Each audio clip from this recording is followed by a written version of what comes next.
Acts chapter 28 from verse 1. Once safely on shore, we found out that the island was called Malta. The islanders showed us unusual kindness. They built a fire and welcomed us all because it was raining and cold. Paul gathered a pile of brushwood and, as he put it on the fire, a viper, driven out by the heat, fastened itself on his hand. When the islanders saw the snake hanging from his hand, they said to each other, "This man must be a murderer, for though he escaped from the sea, the goddess Justice has not allowed him to live." But Paul shook the snake off into the fire and suffered no ill effects. The people expected him to swell or suddenly fall dead, but after waiting a long time and seeing nothing unusual happen to him, they changed their minds and said he was a god. There was an estate nearby that belonged to Publius, the chief official of the island. He welcomed us to his home and showed us generous hospitality for 3 days. His father was sick in bed, suffering from fever and dysentery. Paul went in to see him and, after prayer, placed his hands on him and healed him. When this has happened, the rest of the sick on the island came and were cured. They honoured us in many ways, and when we were ready to sail, they furnished us with the supplies we needed. After 3 months, we put out to sea in a ship that had wintered in the island. It was an Alexandrian ship with the figurehead of the twin gods Castor and Pollux. We put into Syracuse, stayed there 3 days. From there we set sail and arrived at Rhegium. The next day the south wind came up, and on the following day we reached Puteoli. There we found some brothers and sisters who invited us to spend a week with them, and so we came to Rome. The brothers and sisters there had heard we were coming, and they travelled as far as the Forum of Appius and the 3 taverns to meet us. At the sight of these people, Paul thanked God and was encouraged. When we got to Rome, Paul was allowed to live by himself with a soldier to guard him.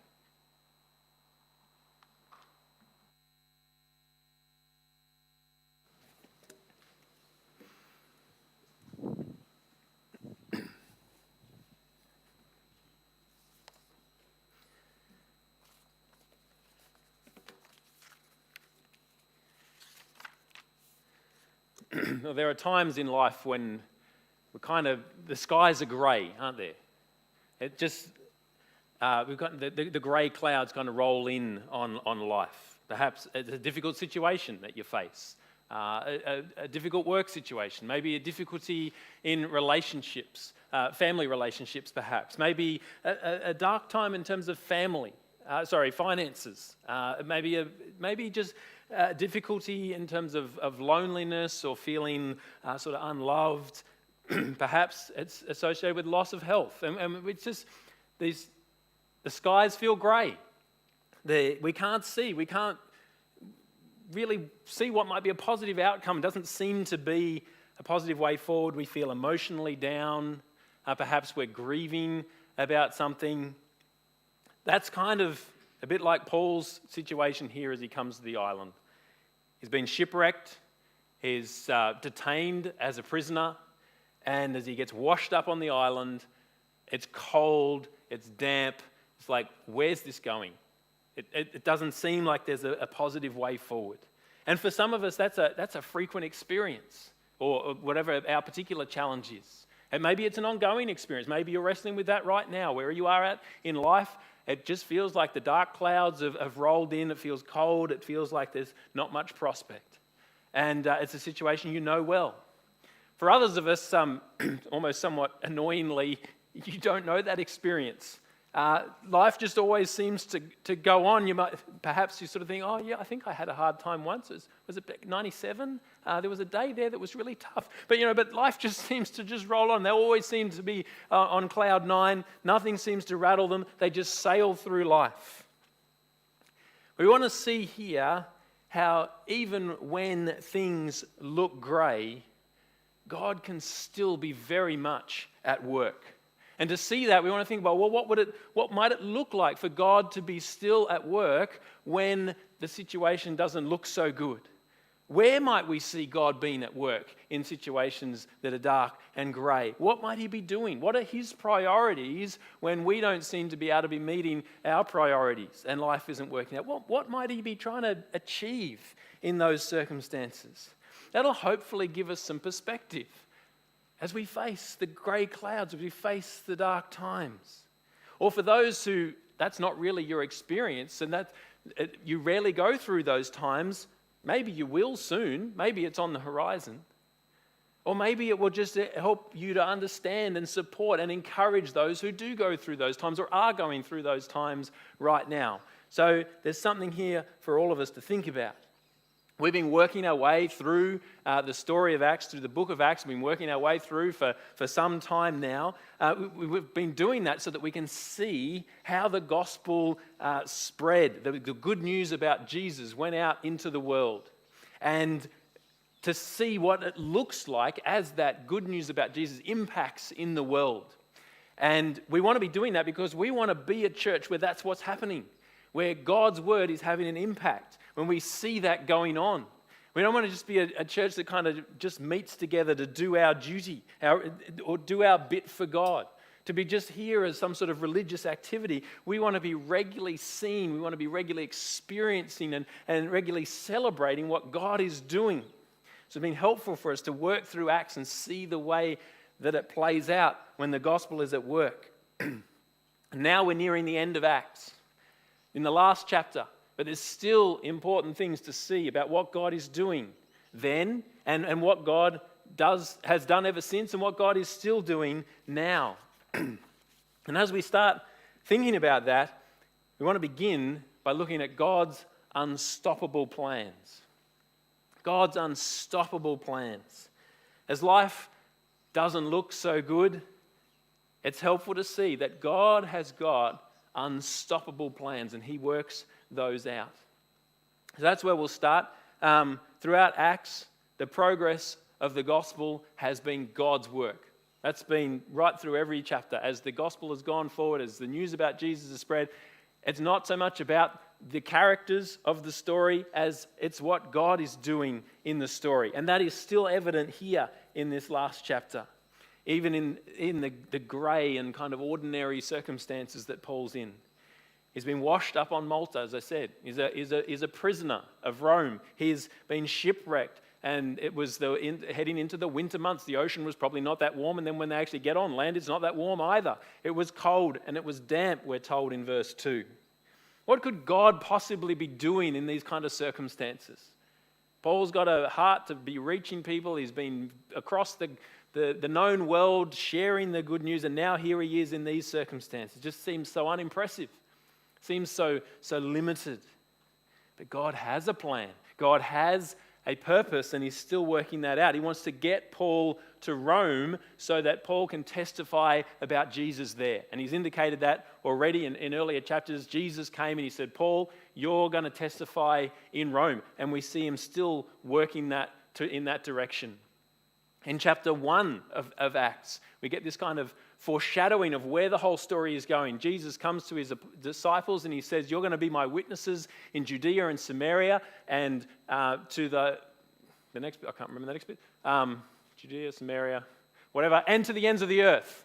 And as we get to chapter 28, they get to Rome. That's the ends of the earth as far as the known world of the time. We see that plan being unfolded here.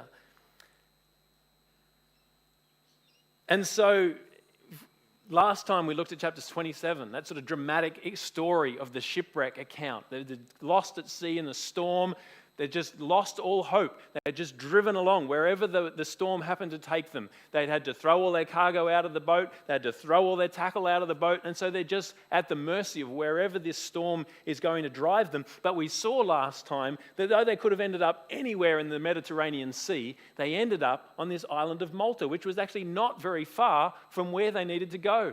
God had blown them pretty much exactly where they had to be. He's fulfilling his plan for Paul to get him to Rome. And that sovereign guiding of events continues here. So we see they wash up on this island. They have no idea even what this island is, but they're welcomed. Verse 4, they're welcomed by the the islanders who are there. And they receive their positive hospitality, verse 7. And then when they go to move on and they're going to sail the rest of their journey, they're provided for. God is working out his plan to get Paul to Rome. And so this is an example of God orchestrating events so as to achieve his purposes. But he made clear what his purposes were to get Paul to Rome. You see, this is not a guarantee for us that we can apply in every situation to say, well, God will always grant us safety when we engage in his work. It's not a guarantee of that, because God's purposes in our case might be different. Back in the 1950s, there was a group of 5 missionaries, 5 men, Nate Saint, Jim Elliott, and 3 others, who wanted to reach the Waodani tribe in Ecuador. And so they had a plan to fly into this area and then try and make contact with this tribe in the forest, in the jungle. And they made some initial contact, but then because of a misunderstanding and because of the violent tendencies of this tribal people, all 5 ended up being speared to death. They didn't get a promise of safety because they were about doing the Lord's work. The story is told in the book, and it's also a movie called The End of the Spear. They were killed by the tribespeople. God is always working out his plans, but sometimes the greater plan isn't immediately obvious in terms of safety or success, or as how we would define success. You see, the bigger plan of those missionaries was that the families, the wives who had lost their husbands, actually decided they would reach out to this tribe. Despite their grief, despite their loss, they decided they would reach out to this tribe. And that started, gave an opportunity which actually brought the gospel to that tribe. It had a remarkable impact, such that Nate Saint's son, Steve, ended up becoming friends with the very man who had speared his father. It's God's bigger plan. Now, Paul is kindly welcomed by the natives. He's not so kindly welcomed by the wildlife. As we see, he gets off the ship, gets up on land, and then he ends up getting bitten by a snake. It's almost like one of those sort of comic tragedies where you see someone goes through a tragic situation, they manage to get through with the skin of their teeth, and then they made it, and then wham, something else hits them. I'm not sure if it's actually a real story, but I remember hearing the story. I think it might have been just made up for an ad, but there's these beached sea lion, and you put heaps of, they've got to save the sea lion, so they invest heaps and heaps of resources to try and save the sea lion, and finally they get it back into the water and it starts swimming out. Yes, job well done. And then a killer whale comes up, wham, there goes the sea lion. Just, Paul, it almost feels like that's going on with Paul, and the islanders kind of assume that that's what's going on. It's fate's caught up with him. He must be guilty. And he didn't make it. He got out of the sea. But look, it's a common way of thinking. We can be a bit prone to think in that way too. What goes around comes around. People bear the consequences of their own actions. We develop a mindset, kind of, if you work hard and you look after yourselves, then you'll be healthy and you'll do well in life. And so when we see people who aren't doing so well, when we see people who aren't so healthy, we think, maybe they mustn't be eating very well. Maybe they're lazy. Maybe they're not just applying themselves. We can start to think that way in terms of people's situation. But the Bible teaches a much more nuanced, a much more complex view in regards to suffering and hardship and adverse circumstances. Yes, it can sometimes be corrective. Sometimes God is trying to say, listen, you're on the wrong path. Stop doing that. It's hurting you. It's hurting other people. And you've got to learn from that. Sometimes that is the case. We shouldn't just discount it. But at the same time, we shouldn't assume that that's always what God is doing. He doesn't always send hardship in order to be corrective. Sometimes it's just so that we might grow in our faith, that we might grow in endurance, to be equipped for something else later. Sometimes it's just the common reality of being in a fallen world. We're going to face hardship and difficulty. Sometimes we go through suffering so that we might glorify Christ better. You think of the story of those missionaries and how the final story is so much more amazing for the gospel than it might have been if they hadn't had the tragedy. Often it's a combination of all sorts of those things in the hardship that's going on.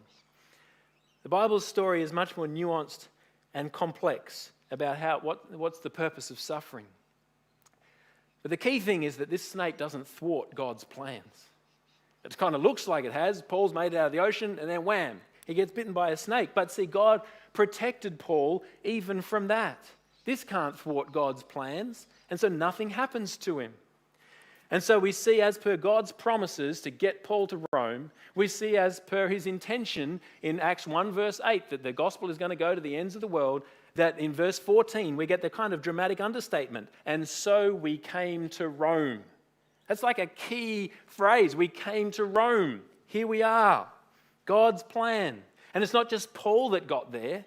We see he meets brothers and sisters. There's already believers there. The gospel's gone there. The gospel has gone to Rome.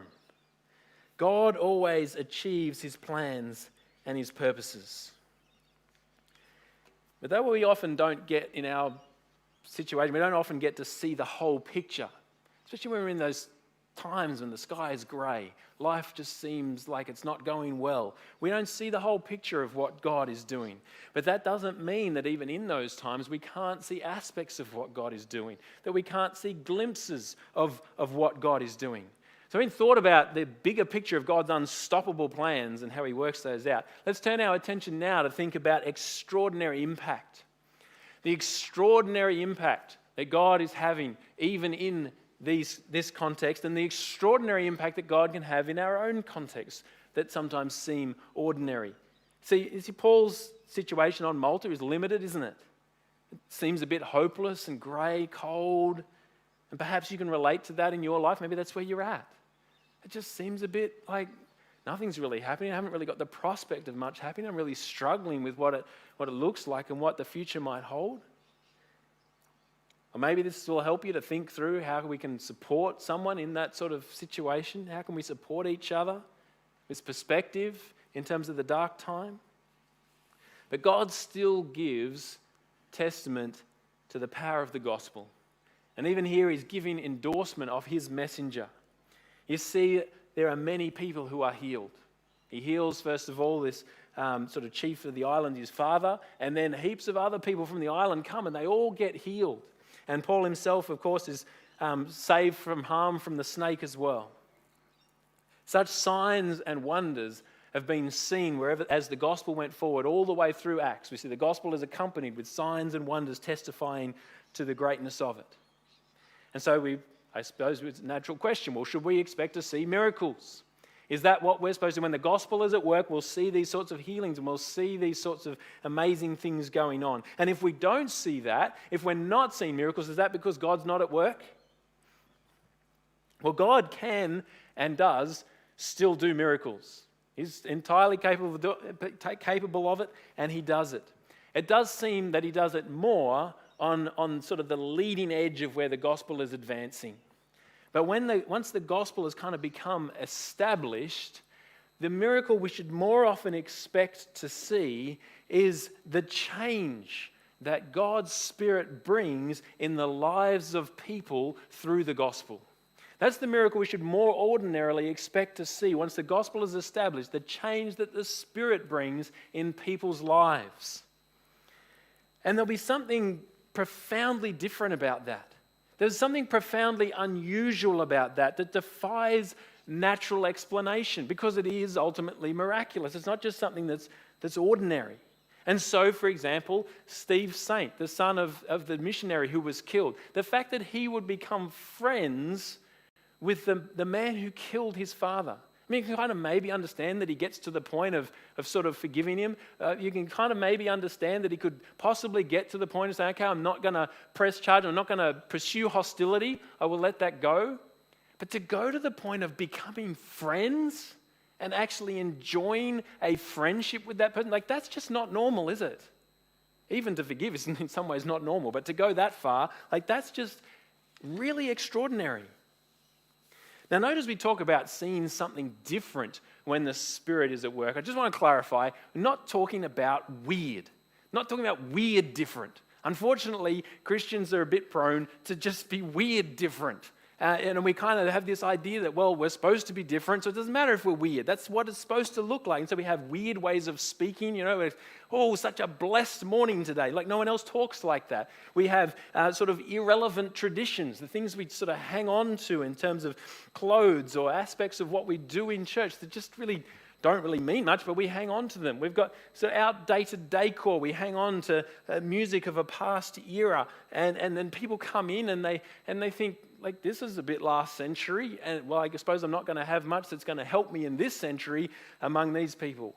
As one Christian writer said, being a weird Christian doesn't mean you're being faithful. It just means you're being weird. So as we're talking about being different, we're not talking about just being weird for weird's sake, all right? There's something significant in the difference. It's things that stand out as good, but they stand out because they are unusual. Okay, they're good, but they're very unusual. And so we're talking about like a real love, a real community between people who ordinarily we would not see relating and having some real community between them. So you get Ford drivers and you get Holden drivers, and they're actually getting together and working together. You get the cyclists and the V8 drivers, and they're actually having a friendship with each other. But more seriously, you get the CEO and the person who works guiding traffic at the roadworks, with the lollipop. And they come together in the church and they have real relationship and really work together. When the church is functioning like this, when the Spirit is really at work, we'll see the church being truly multicultural. Truly multicultural in terms of many races coming together. But not just multicultural in terms of race, we're also multicultural in terms of demographic. We'll see people from Mount Druitt getting together with people who live in the mountains and people who live in Rose Bay will be able to come together when the Spirit's at work. We'll see different subcultures coming together. You've got people who love to get involved in role playing, and people who together with people who love motorbikes, and together with bogans, and together with the hipsters, and together with someone that really loves quilts, having a meaningful relationship with someone that just is all about paintball and quad bikes. And not only multicultural, but the Spirit will also bring together the generations. Genuine intergenerational community. Not just coexistence, but actual meaningful relationship between the generations. This good that is unusual, that stands out, that we'll see, will be people acting out of real humility, overcoming pride, and so being willing to confess to one another where there's been wrong, to apologize to one another rather than saving face, to be willing to associate with the lowly and even serve the lowly. So the CEO might actually get involved and help the one who does the lollipop at the traffic lights when they're unwell. They'll invest in their lives. This is not normal, is it? You don't normally see these sorts of interactions. That's what Christ's church is supposed to be like. That's why it's miraculous. I talk about the miracle that we should see happening. It's what Christ's church is supposed to be like, though we have to acknowledge that it so often isn't. I saw a post on social media just recently. It said, if everyone in your church looks like you, acts like you, votes like you, believes like you, thinks like you, you're probably not the church. And so I have to acknowledge, if you're here sort of exploring Christianity and you're trying to see what's it all about and what's it like to be part of the church, I have to confess we actually don't represent Jesus very well often in these ways. We're not all the church was meant to be. And that's not Jesus' fault, that's our shortcoming. See, here's the real thing. What I'm talking about is a supernatural difference. I said it's not just weird different. No, it's a supernatural difference. It's produced by the Holy Spirit, so it can't be manufactured. It can't just sort of be programmed, like, get this program on board and we'll get this. I don't know if you know, Father's Day is coming up. Father's Day is that time when you grab the Bunnings catalogue and you throw it at Dad and you say, tell me what you should buy, what I should buy you. And it better be less than $30 because I've got lots of bills at the moment. Just recently was flicking through a catalogue at home. I don't think actually the intention was to spur me in terms of thinking what it was, but that someone was looking through a catalogue and happened to come up, well, is there anything you want for Father's Day? Maybe I just missed that. Maybe it was actually orchestrated. But anyway, never mind. Looking through a catalogue, happened to be a chemist catalogue, and it came to the page of colognes, and just spurred me to think, hey, I want the Hugo Boss one because I saw the ad on TV with Chris Hemsworth, and I would like to look like Chris Hemsworth.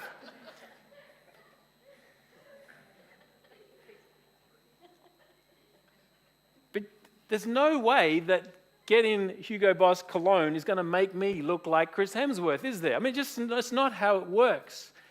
And just so, there's nothing we can do that's going to make us take on this sort of supernatural difference. It's not something we can manufacture. Being supernaturally different, a supernaturally different people, a supernaturally different church is not something that we can just decide to do. Oh, we've got to be better. We've got to love more. We'll work it out and then we'll be that kind of church. No, that's not how it works. It's an outworking of grace truly impacting us as God works in our lives. So the most significant thing we can do is to press into Jesus. And to press into him especially as we realize that this is not what we're like. Our default is to gravitate to people that are like us. Our default is to rank people according to whether they're kind of really worthy of our attention or not. And we kind of have this measure, no, they're not really worthy of our attention. They're a bit below us.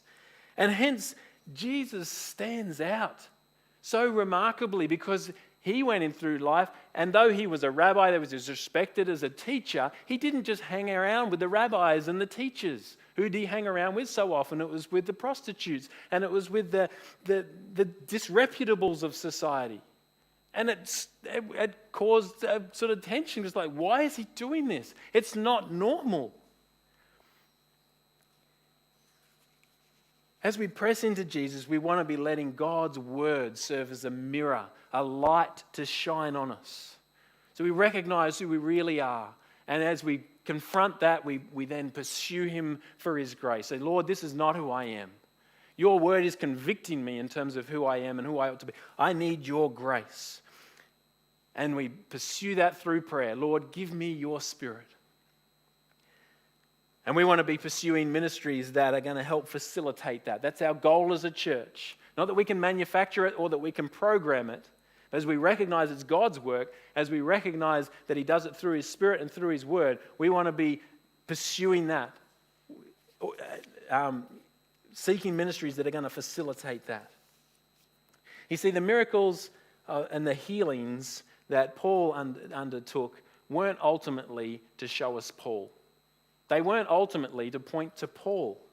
They were to point people to Jesus. They were to point people to the gospel. Likewise, where we see the spiritual, the supernatural difference I've been talking about in terms of what church should look like, where we see that in action, we'll see Jesus brought into view.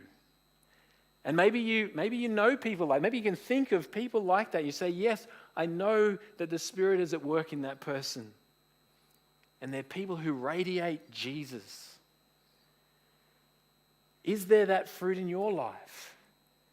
Is there that fruit in my life? Is there supernatural fruit, or is there just kind of the natural things that we expect from people who are generally good people? How do we know? Well, do people see Jesus? When they look at us, do they see Jesus, or do they just see us? Or do they primarily see us? God was at work through Paul, bringing about his plans even in these sort of limited and dark circumstances. But that showed that God was the one who was at work. It all pointed people to Jesus. Jesus, by his grace, fixes what we can't. Jesus, by his grace, identifies what we're blind to. Jesus changes what we can't hope to change ourselves. Jesus renews what we've broken. Jesus unites what we're inclined to divide. He overcomes what so often overcomes us. And he loves the people that we're inclined to despise or to disregard. When God's at work, people will see Jesus. People will see his grace. We'll be pointing people there. Let's pray. Heavenly Father, we thank you for this